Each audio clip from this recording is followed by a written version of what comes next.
Hello, everyone, and welcome back to another episode of the Ultimate Human Experience podcast.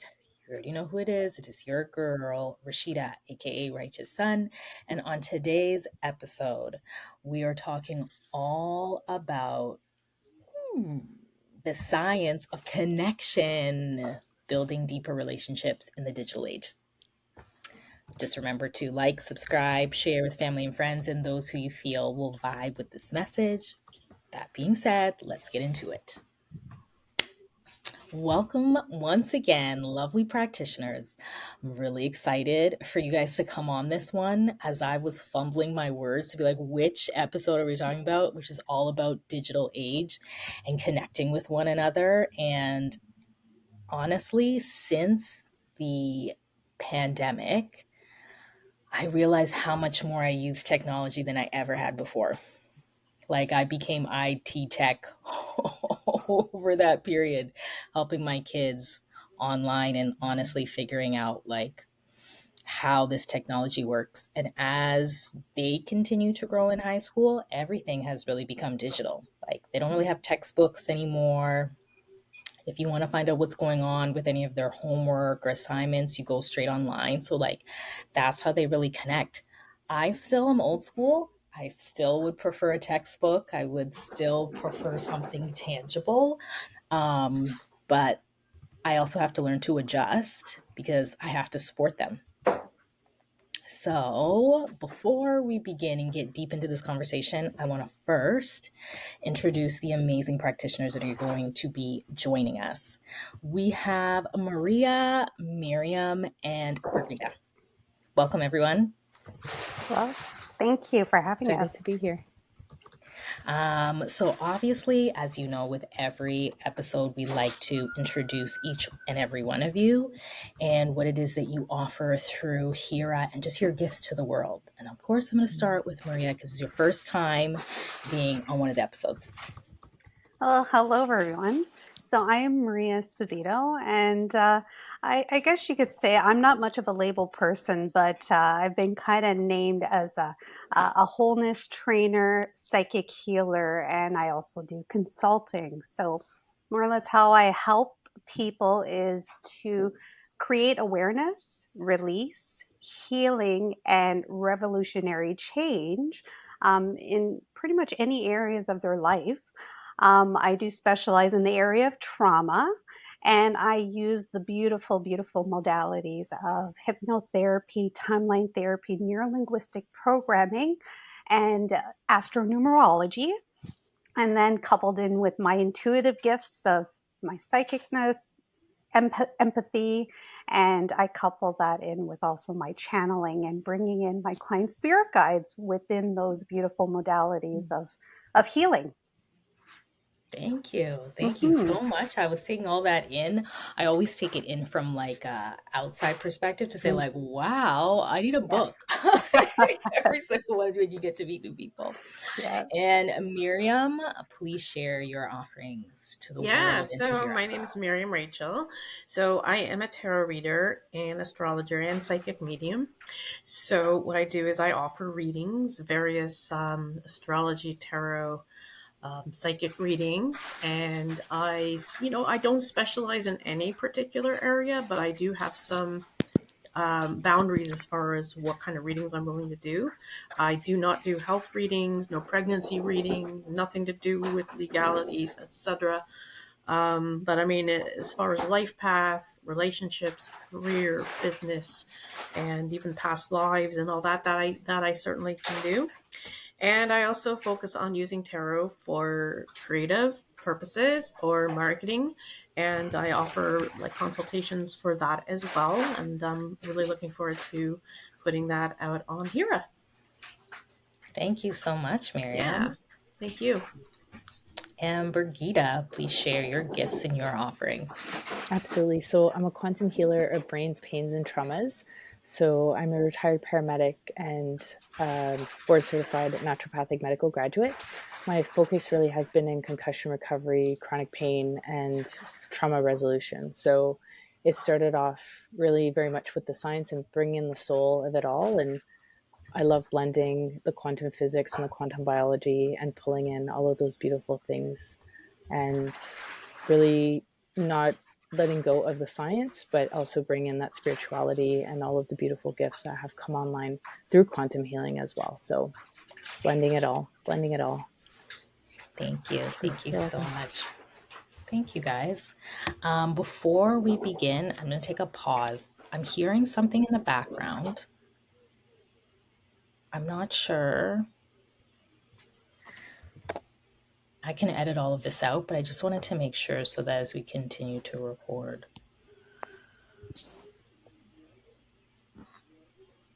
Okay, I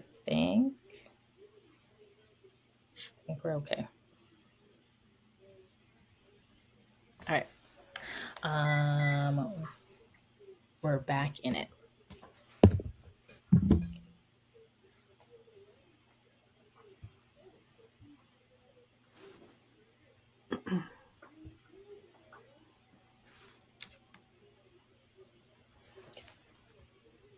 Okay, we're going back in. Thank you guys so much for sharing. I really appreciate it. As you know, of course, we're talking all about technology and really how that plays a huge factor in the way that we connect with one another.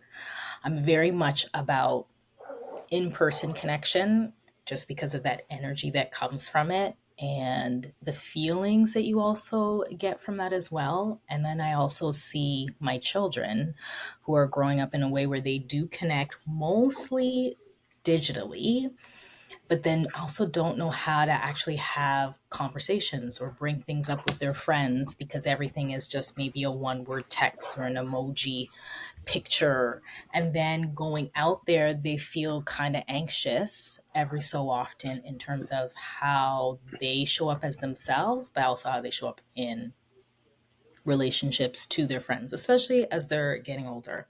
So, what could you say personally in terms of this digital age that we're going into? How does it make you feel currently? And how have you used it in a way that is positive and not so much a way that's like maybe separating you from that connection, that personal connection? And anybody can jump in. Well, I guess I could start. Like you, Rashida. So I'm in my mid 40s and I have two teenage girls. so, so adapting to since the pandemic and whatnot, and really like yourself, really utilizing and learning the ropes of technology. Um, I'll admit there's been a bit of resistance on my part.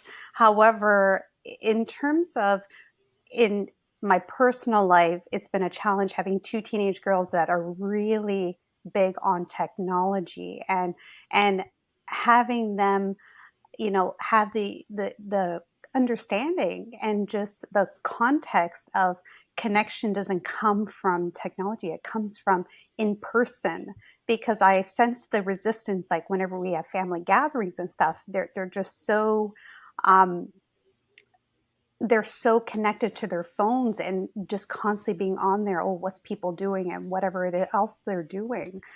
However, in business, I'd have to say um, I've been embracing it more because, like this beautiful platform with Hira, you get to meet and connect with incredible people all over the place. So, and it allows the opportunity to really get your message. You get further reaches internationally. So if you're like myself, being in a business where groups and connection and community is so pivotal and important, like you, Rashida, I'm also an in person kind of person, which is my business is building around that. However, embracing the fact that, we have technology that could be utilized in such a powerful way to get that message and that message out further than say the in person. Um, I've been slowly embracing that and utilizing that fact for myself. So it's interesting having the two sides, the personal side and then the business side. So it's, for me, it's balance, finding that balance between the two sides, and finding that peace and harmony and saying, okay, adapting that this is the way the world is now, even though when we grew up, very different, and it's understanding that and embracing that change, which could be a little bit difficult at times. Mm. Mm-hmm. Thank you so much, Maria, for sharing that. Yeah, I agree with Yeah. all of what you just said. Miriam, did you want to go?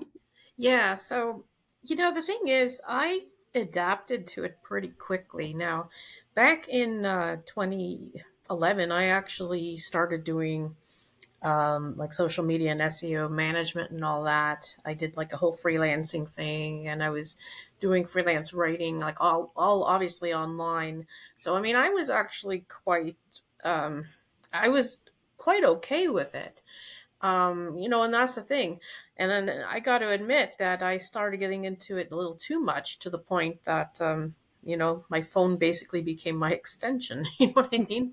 Um, but as far as the pandemic goes, I didn't really feel like there was much of a change between the way I used to handle it, the way I used to work with it, and then, I mean, I feel like it's just part of what I do, and I'm also, in a separate business, which involves PR and all that, with social media management and web design and everything. So, I mean, that's just part of what I do. Now, the thing is, I think we should talk about AI, because that was not really prevalent until over the last year or so with ChatGPT, and now you've got a bunch of other AI chatbots, if you will. And I think this is the thing that a lot of people are going to be struggling to adapt to, because let me tell you, SEO, for instance, is, I wouldn't say useless, but it's very difficult. You got to really, really adapt and utilize AI in it as well. Otherwise, it's just not going to work. And I think that's what's harder for me to adapt to, with the AI and everything. And it's just going to keep getting more advanced as time goes. And I think people need to prepare themselves for that. And if they're not embracing it, they're going to be left out. I mean, that's just the fact, right? Mm. I really appreciate the other side of it. Mm. I didn't really think about AI. Like, I do Yeah. think about it, but not until you really mentioned it, and really where technology is moving to. So the fact that you have that other side, knowing that you've worked in that industry, in the technology industry, to me, it's super foreign, but I get it in terms of like, follow the prompts. Like, I'm good in that way. Yeah, Yeah, yeah. Mm. appreciate And that. another thing I want to bring up is that a lot of people are terrified that AI is going to start replacing jobs. And I mean, they have a good reason to be worried, because in some cases it will happen. But at the same time, I think what we need to do is just embrace it. We're not going to have a choice. We're not going to be able to not use it. We got to embrace it and work with it. I mean, there's a valid concern about AI taking over, and we are in control of whether that happens or not. You know, we have to be the ones to control it and work with it. But if we let it take over, then yeah, then it will control us. And that's when things will get very bad. Mm, thank you Mhm. for sharing. Brigida? Both of you ladies have such beautiful like statements and points and all those things, and I echo both of it. I'm actually a little bit of a slow adopter when it comes to tech, and I much prefer being out in the forest in a lot of ways, and out in nature. So I'm like, and hugging people in real life.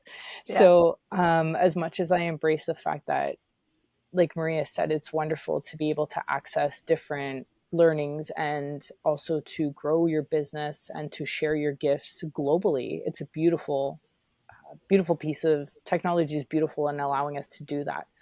And then there's also that piece of connection, like you mentioned, Rashida, right? And, really making, I think, a conscious effort, depending to, I don't know, maybe it's an age group thing, but I think really some of the younger generation, they are more on their phones, right? And they do feel that connection is through like technology, and it's making a conscious effort to actually connect in person.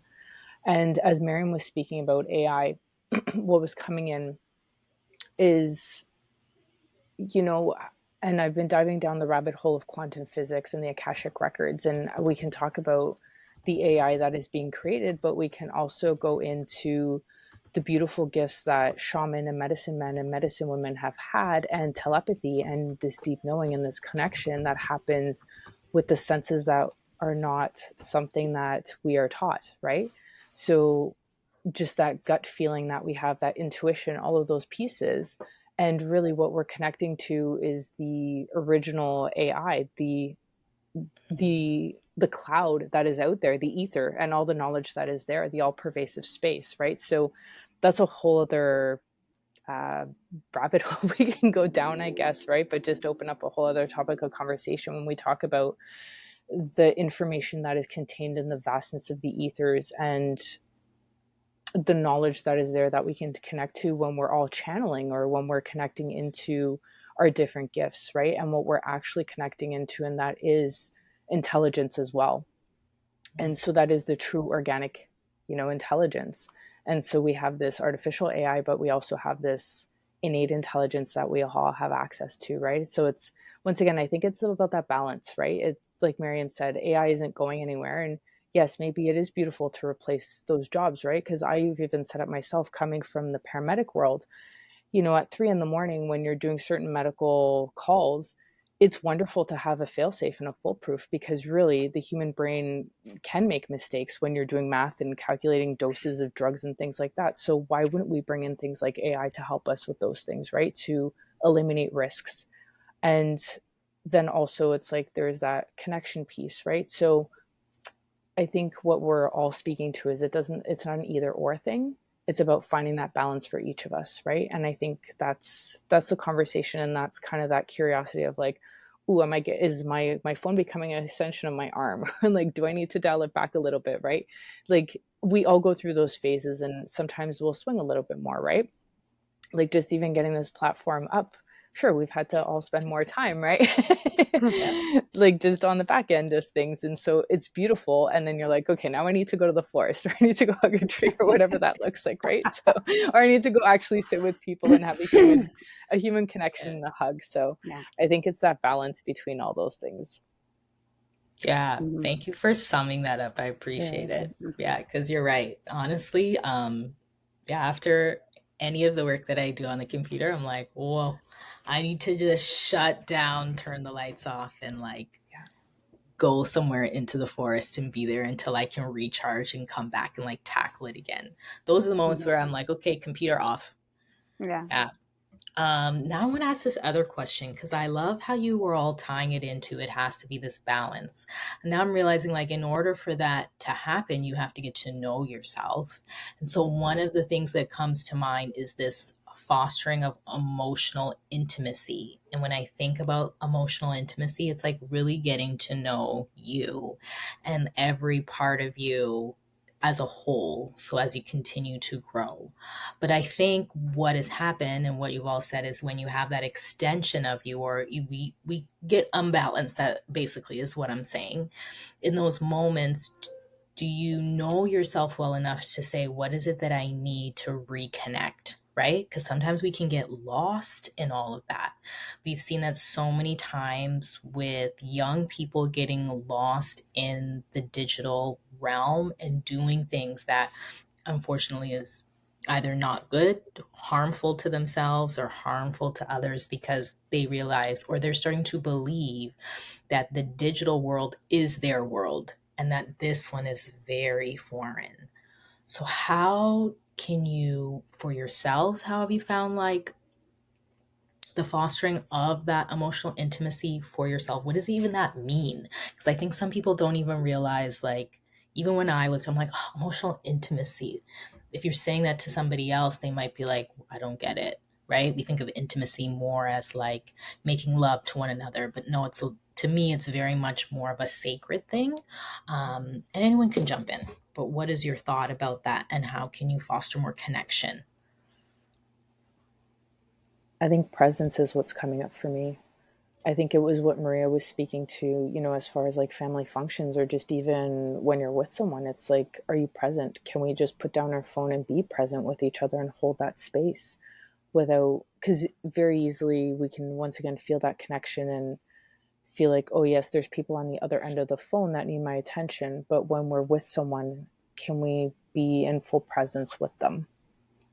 And I think that is the emotional intelligence. And I think that is such a valuable gift to give to others as well, is our time and attention and our presence, because it feels so fleeting in this world, right? Where everything is, not everything, but I think a lot of things, it's like it's that quick reel, or you read that quick slide on Instagram and then it's like your attention's gone. It's like our attention span is less than that of a goldfish now for a lot of people, right? So how can we actually hold that attention?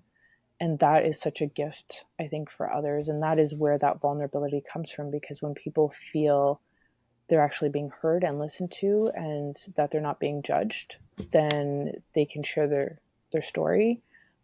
They're met without judgment, and that is where that vulnerability and that intimacy comes from. Mm. And I Thank you think, for sharing. yeah, for me, I think Yeah. that's what the emotional intelligence is. Yeah, I appreciate it. Maria? Yeah, I agree with Brigida 100%. Presence, 100%. It's being present in that moment. And to add on to that, I would say boundaries. It's Mm. really setting those boundaries that and that separation between, when you're in that moment of focusing and working, you're doing what you need to do to accomplish. But then when you are in a space of connection, putting the phone away, or turning off the computer and setting that boundary within yourself and saying, okay, this is this is our time, or this is my time for self connection, self love, or to withdraw from from the tech space or the workspace, and being present and connecting with others, and really setting those internal boundaries. I think I'd say for us women, I think women tend to have a little bit of a harder time setting those boundaries as opposed to men. So I think it's, yes, being present, which is exactly like what Brigida said, but also you know setting those boundaries and being able to really connect at the emotional intelligence level, within yourself and with others, and creating that space to um, to be present. Mm. Mhm. Thank you. Thank you for sharing, Maria. You're Miriam? welcome. Yeah. Yeah. So, I mean, I think it's quite important, as Brigitte and Maria brought out some good points about that.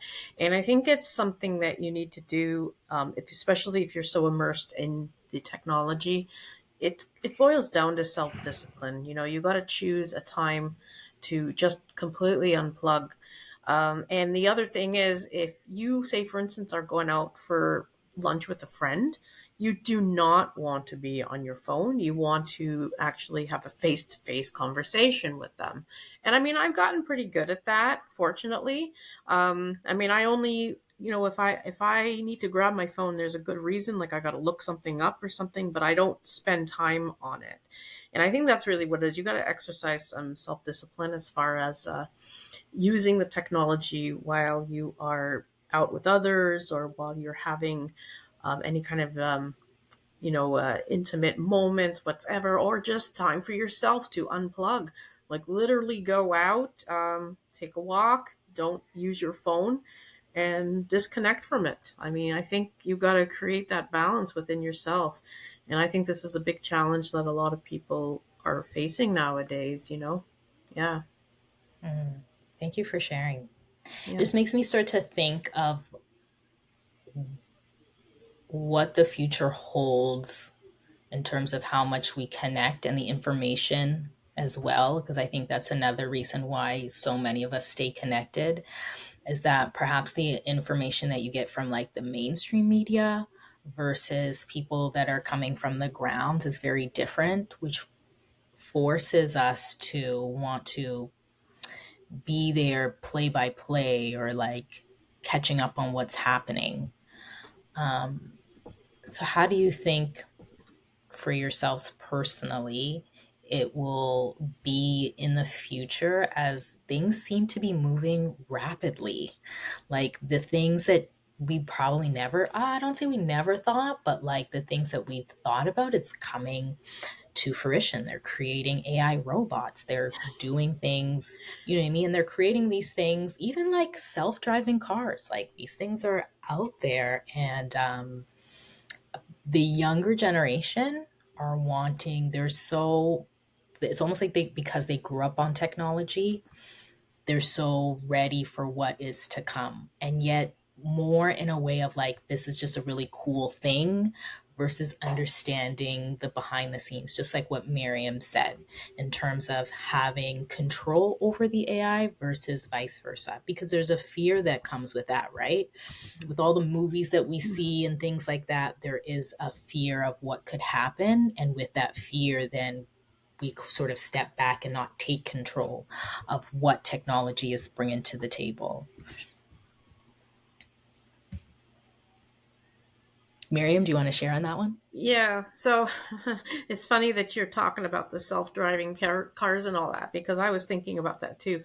I mean, that's the thing. We already got, I think we got these robots that are in the making, right? I mean, I know Elon Musk has already introduced Optimus, whatever it's called. And honestly, the way I see it, another 10 years, we're going to see more self-driving cars. We're going to see more robots walking around. We all like think about Roomba. That's a robot. That's AI. Um, you're going to have like robot pets. Even it's going to be crazy. So I mean, I think it's just going to be a case where people are going to have to also adapt. But it's going to be very important to just maintain real relationships because all of a sudden you're what if you end up with just AI friends, right? Like that's going to be a problem. And I could easily see that. You already have that, just not in a robot form, but you already have that. Have you ever heard of Pi AI, for instance? That's like yeah, that's literally like a friend. You can use whatever voice you want, like you can set it up. And you could have conversations with it. Like seriously, you could have like a Wow. friendly conversation with it. Talk about whatever you want. Yeah, it's an app, Pi.ai. So I mean, here's the thing though.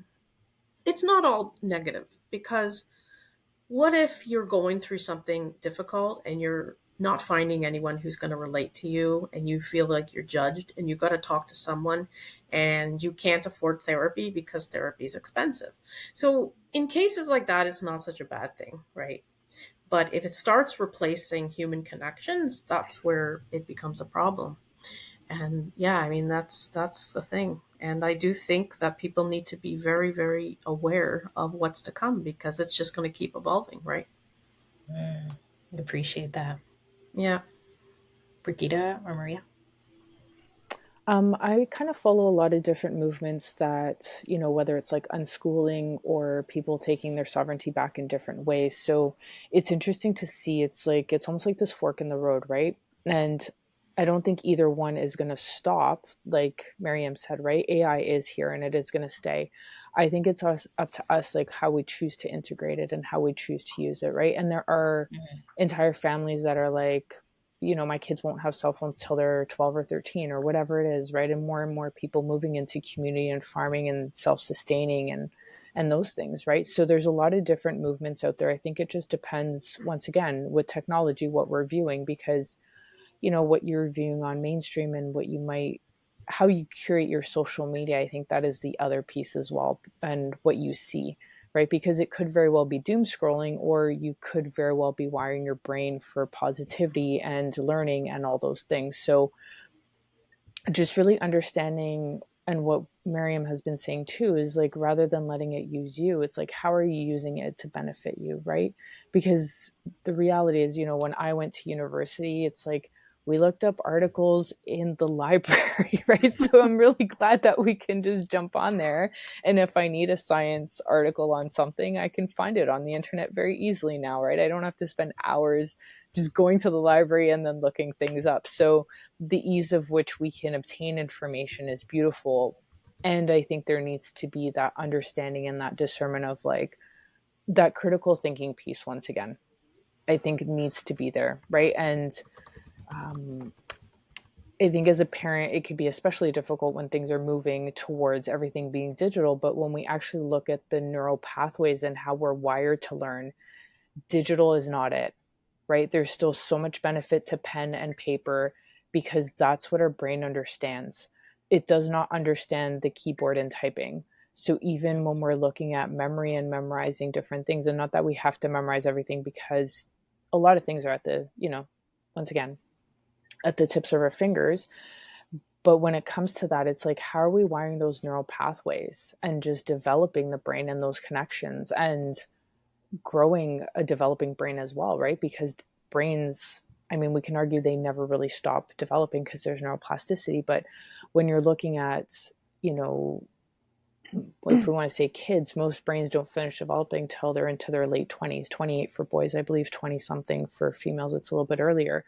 So really those neural connections and those pathways, and once again, this constant dopamine hit from social media and all those things, right? It's that not fake dopamine, it is real dopamine, but it's that quick dopamine rather than sitting there and reading a book or reading something or creating something, right? And it comes back to that instant gratification versus that delayed gratification, actually creating something, and that self-discipline and all of those pieces, it all ties back in. So I think it's more, how are we using it to benefit us once again, and not letting it run our lives, right? And realizing there's a lot of the way humans are wired and the way technology is wired are very different. So how do we bring those two together to actually benefit us and not to work against us and our human physiology? Because there's a lot, I mean, we can get into screens and blue lights and how they mess with our circadian rhythm, and there's so many different pieces, right?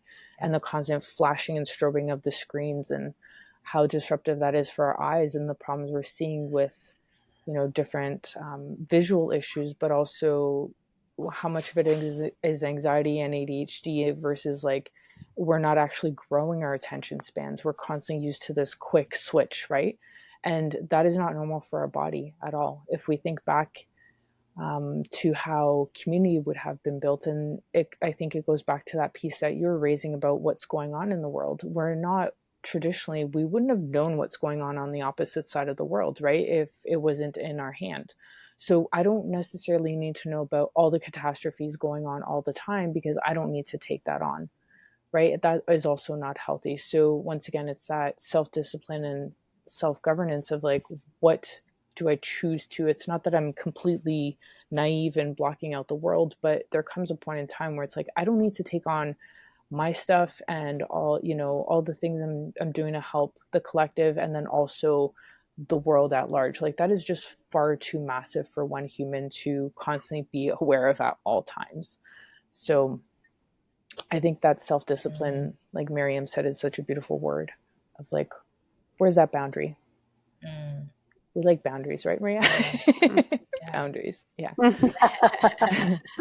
That's a skill set. That's a learned skill set. It is. Setting boundaries.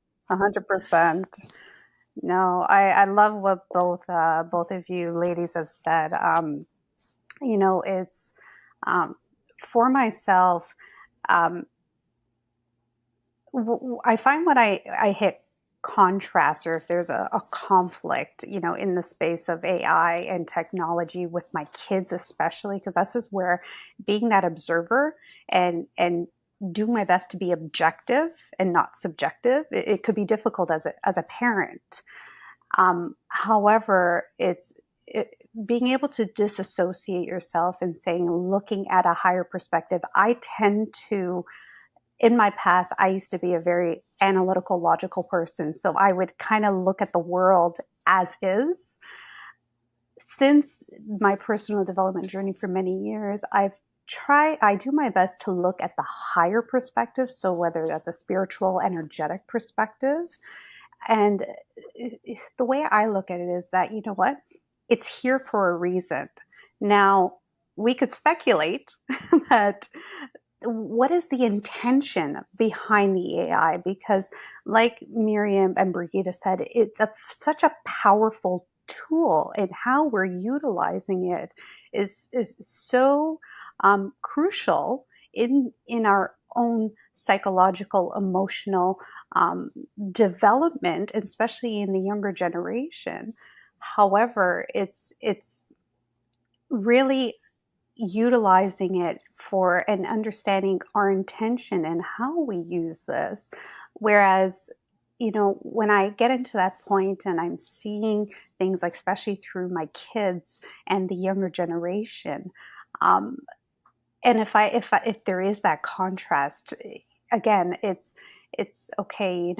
We know that some of the intention, and the intention is always for a good reason, but it's the utilization and other people's intentions for creating this tool, that really we don't have any control over. However, how we utilize it in our lives is so pivotal. So the other perspective that I look at is, AI is, you know, everything is duality. Everything is duality. So, so for, we could look at the 3D perspective and say, okay, this is how we could use it. This is how we could utilize it. But then at the same time, and yes, there's a lot of um, negative points to it.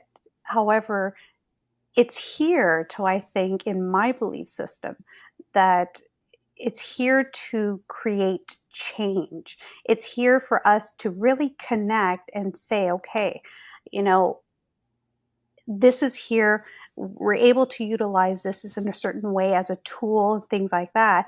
But it's also being cognizant of what's going on internally. I know that I don't have TV in my house, but yes, we have streaming apps and things like that. I only have Netflix in my house, and yes, of course, internet. But I say to myself, because I know that there's so much subliminal messaging happening. So again, and what is that doing? To go with what Brigida was saying and align with that, it's literally shifting and changing, our minds unconsciously with the subliminal messaging. However, we're all on a journey. We're all here for a reason, and embracing it, bringing things into awareness, and have that understanding that, okay, you know what?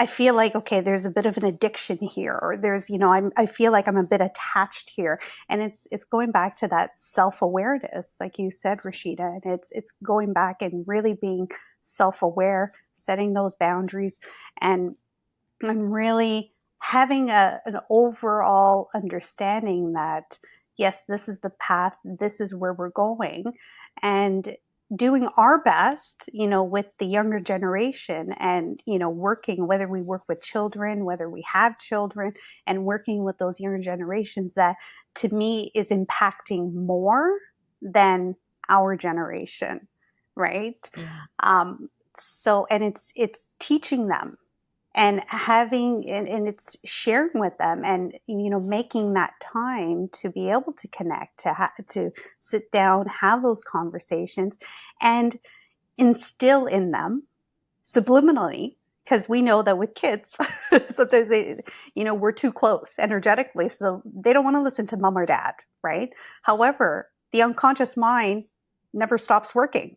So it's using these tools in a way that, even though they might not consciously be listening, but unconsciously, subconsciously, everybody is listening. So it's just, it's being that leader in your own life, in business, in life, and in whatever space you're in, and sharing and teaching, and and being open to sharing those perspectives, and embracing the duality of what AI and what technology brings. And it goes back to balance, and balancing the two, because it's not going away. It's only going to more and more. And it's, I think, sharing those learnings and not being afraid to speak up and say, look, there's two sides. There's two sides to every story, right?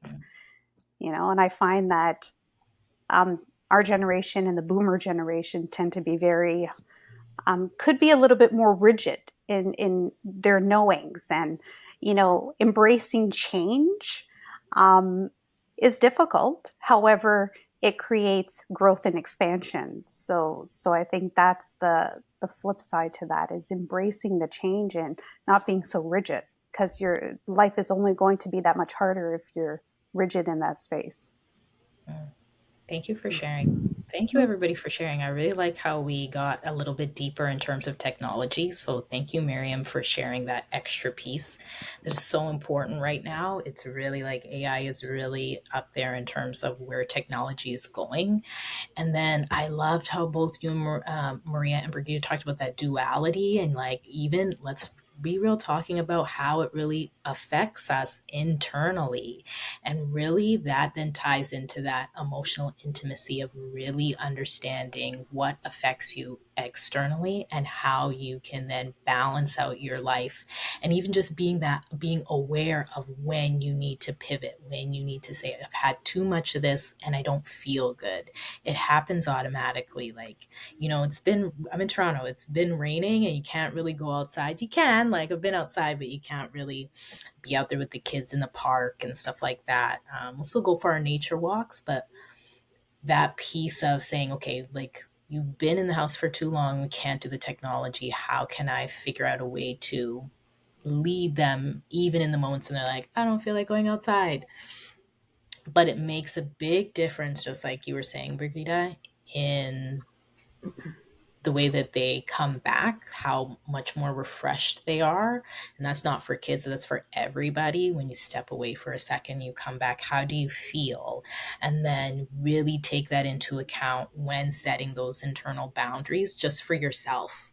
It's not even so much even for other people, but like important for you to say, at this time from 6 to 8 o'clock, I turn my phone off and I'm just present. How does that make you feel going forward?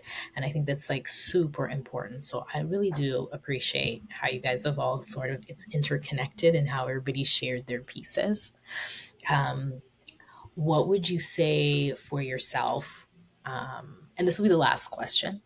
Um, what would you say for yourself when it comes to technology? How you will continue to evolve with it? I can say for myself, I love the fact that I can speak with so many people from all over the world. I think I've never connected with so many people that are like-minded. And I think when you are in community, just in your own community, there is still that disconnect. Like, sometimes you might not know who your neighbor is, sometimes you do. And I think that then ties into that whole duality of like what it will look like versus what it doesn't look like. So, what would you say for yourself, each and every one of you, how you will continue to grow with technology? I could start. Well, my intentions of how I plan on, um, for me, more so, I pretty much utilize it mostly um, like for personal information. So, on a personal level, I love looking at trying different foods. So I'm vegetarian, pescatarian, and my beautiful partner is gluten free, and so utilizing in those ways of, let's look at different options to make this, because we're very big on health and wellness and fitness and whatnot. On a business perspective, I definitely, for me, the destination retreats, that's my number one. I know that's put linked to my life's purpose and creating a holistic space where people could truly come and heal in person. In person. That's always going to be the pivotal, and I know that that's creating that community um, where people could really truly come and transform and heal. However, embracing the fact that, like I was saying to you, Rashida, I love the podcasts and collaborating with other companies and whatnot. So I could definitely see myself utilizing a platform like that. I'm even now currently looking at creating one 1.5 hour online sessions for people using the beautiful tools of hypnosis. So for people that want to come in and maybe an introduction that have never, felt hypnosis trance, that people could come on online and I could, and they could have that feeling of what hypnosis trance is and provide information, because there's a lot of misconceptions about hypnosis trance, and Hollywood has painted a very interesting picture, which is so untrue. And so I definitely see creating those online communities to be able to provide those types of services, and possibly even one day creating online products that, again, that people could purchase, that would, that, being a trainer, I'm all about, what, as much as I love you coming, I love connecting with you, and I'd come back whenever you need me.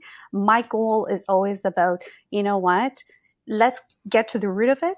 But there's a self part. You need to do your due diligence, because I don't want you keep coming back with the same problem to me. I want you to be able to have the tools yourself and teach you how to use these tools, so you could continue on this healing, transformational journey yourself. So using, I think, technology in that way, where they could refer back and go back and use those tools themselves at home, is also a really great way to, for people, for the do-it-yourselfers. So that's the key for me, is the training aspect, and for people that want to experience and see what this is all about. That's how I see myself, moving forward. However, the in-person is that's my go-to. The in-person connection, you're never going to, um, you'll experience transformation online, but it's not the same as when you're in person, plain and simple. So that will always be my number one, and I know that's linked to my life purpose. So knowing that and aligning with that, I think is that's kind of where I see myself, is, and again, setting those boundaries of, okay, this is enough, right? Thank you. You're welcome. Miriam? Yep, absolutely. I like it. I mean, I personally like it. I think it provides a lot more options for people. Yeah, I mean, this is a thing. There's, at least now, if someone needs a session, a tarot reading or whatever, and they aren't able to make it, or they live far away, you can do it virtually, right?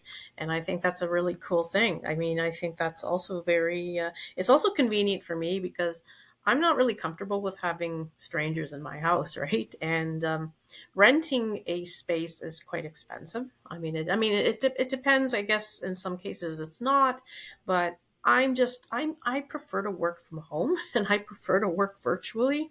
So I mean, I like it. I personally like it, but I understand there's something about in person that virtual cannot replace either. I'm just glad that this is an option. So this is, I guess, a really great side to technology, is that it increases the convenience and accessibility for people, and including myself. And yeah, um, you know, um, as you were saying before, online communities is a wonderful, wonderful thing you can do now through the advancing technology. And it's just going to keep getting better and better as far as that goes. But yeah, I mean, the thing is, it's not meant to replace in person, but I think it's meant to increase convenience and accessibility. And that's why I like it. Appreciate that. Thank you, Yeah. Miriam. Brigida? Yeah, I think much the same as Maria and Miriam were saying. It's going back to that whole model of individualized medicine, right? And just everybody needs different things at different points along their journey. So for some people, they may need more in person at this point in time, and some people, maybe it's that distance piece, right? And obviously with Hero we're online, so mostly. So and it's also about that collaboration, right? So people may have certain healers support systems in person wherever they are in the world, and wherever I may be, it's like maybe I just play a little part in their healing journey, whatever that looks like, right? Or if we're in the same city, then it works out beautifully. So I think it just really depends on where everyone is along their journey and what they need at that point in time, because that will shift and flow, I think, for each of us. So it's just being open to what that looks like. And I think what I think each of us are saying is that adaptability, right? Like it's not, neither is going anywhere. So it's like, how do we work with what we have and continue to grow and evolve as humans and as practitioners as well, right? To best serve humanity and those that we are here to serve. Mhm. Thank you. Thank you for sharing, everybody. I feel like I want to just add in that after hearing everything of what you guys said, the convenience, the accessibility, the connections to people like all over the world, it just makes you realize that, and we all say this as healers, that like energy travels, it can connect. And clearly, Maria, like you said, when you're looking from a spiritual perspective, that means that the universe creator wanted us to connect to more people so that we can then enhance and raise consciousness. And they thought, what better way to do it than with technology?